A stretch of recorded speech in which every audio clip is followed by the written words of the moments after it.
ليتني وجدت من ينصحني هذه النصيحة في مقتبل عمري. قال الإمام ابن الجوزي: اكتم عن الناس ذهبك وذهابك ومذهبك، أأما ذهبك فمالك وحالك وكل نعمة تنعم بها، فكل ذي نعمة محسود. أما ذهابك فتعني أي أمر تنوي عمله، بيت جديد، خطوبة، مشروع، امسك لسانك ستجد خططك تتحقق. سيدنا يعقوب قال لابنه يوسف: لا تقصص رؤياك على إخوتك فيكيد لك كيدا. لقد خشى على ابنه أن يحسده إخوته، رغم أن النعمة كانت مجرد حلم لم يتحقق بعد.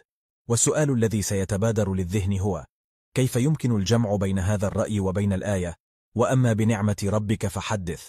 هذه الآية معناها ألا تنكر نعمة الله عليك، واحمده على كل حال، ولتظهر آثار نعمته عليك في اللبس والبيت دون تبذير أو تفاخر. وأما مذهبك فتعني لا تنصح أحدا إلا لو طلب النصيحة، ولا تتكلم عن نفسك كثيرا ماذا تحب وماذا تكره.